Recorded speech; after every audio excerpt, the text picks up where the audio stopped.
Muli po ang ating ikalimang, ikapitong kalahok.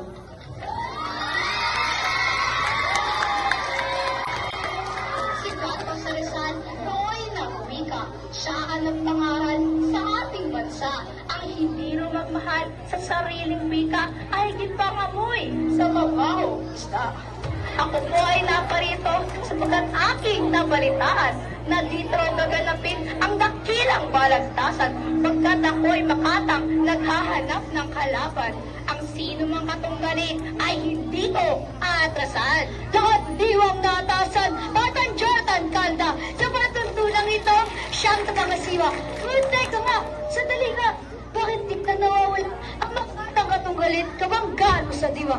Ako'y hindi nawawala, tulmo rin na traffic lang. Sabi ka ko'y lang paso ang kaldabang nag-aabang. O ginoong nakadiwa, ang upay pahintulutan na lumahok sa programang may tagisan ng katuwiran. Halika, tumakyat na dito sa ating tanggalan nang itong baltasan ay nang masimulan. Kagad ipakilalang sarilit pinagmulan. Tsaka ako'y lalaad, baksa na baliktaktakan. Mamadlang nanonood, bago kami magsimula, masigabong palakpakan. Sa amin ay ipagbilang!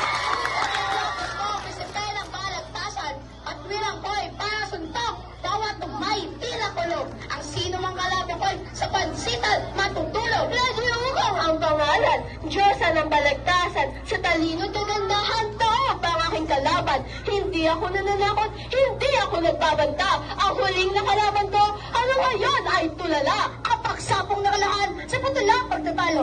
Alin ba ang narapat wikang puro? Wikang alok. Si Azzy nagsabi itong wikang Filipino. Narapat mo tanggol, ingatan ko yung puro. Samantalang si Reggie ay malaw na nagpahayag. Kairam na salita, labos siyang pumayag. Sige Az, mula muna, katwiran mo ay ibukol. Itong lahing Pilipino, may sariling pagkatao, may kulturang kinagisnan, may sariling alpabeto, katangian, tradisyon, minanap ko sa ninuno, narapat alagaan sa pitang pagbabago. Malalalim na salitang hindi mo maintindihan, pagkat sadyang makaluma, kaya nagkakalituhan. Sa panahon ng internet, wika'y magiging praktikal, hindi mo mapipigilan ang pagkalat ng wikang English. Wikang halo ay mahusay, kahit pa ito ay Taglish. Halong wika, halong diwa, kaya walang pagkatuto. Bulol na nga palang English, bulol din sa Filipino. Dalawang wikang minawasak ng mga katulad mo. Sa halip ng tumalino, ay nalasyo'y naging babo! Patunay na kailangan ng wika'y nahalot-halot. Ito pa nga sa tatapat tayo mas matuto. Henerasyon daw ay bobo, hindi kami, baka kayo, na makit kong mag-isip di tanggap sa pagbabago. Anong klase pagbabago? Kung kulay nila isipan, ekonomiya at kultura, kung may kontrol ay dayuhan.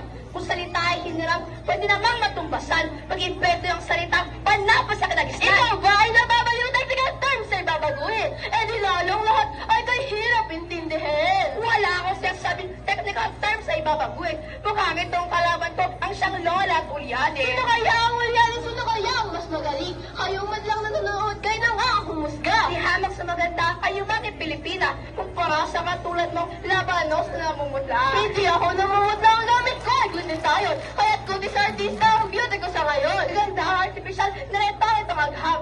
Tangi mahagustay, lang nahihibang lang. At sino na iba? Sadali lang. Aking mga kaibigan, akin munang puputulin itong barkasan. Kung muling linawin ang paksa ng sapin. Wika puro, wika ngalo. Alin ba ang pipiliin? Sa pagkatangtoy kay aking pagbibigyan. Huling tindig, huling hirit ang katwiran ng bitawan. At mga madlang nakikinig, huling aking kahilingan. Gisingin ang diwang talog sa ritmo ng at wika sa alin tayo ng katangian na dapat ay respeto at dapat na pag-ingatan. Puro wika ay sabi na puro na pagkatao. Tilisan po na siya ng ating pagka-Pilipino. Wika at ingatan, payabungay na taon na rin. Ang wika'y dynamic umunda at nagbabago. Kagaya ng pag-unatan ng wikang Pilipino. Kung kaya itong wikang Pilipino, wikang pagkatuto. Isang ang papatungo sa hinahagan natin. Matapos ang pakinggan ang palitan ng katwiran. Panahon na po sa dalaw ngayon, mausgahan.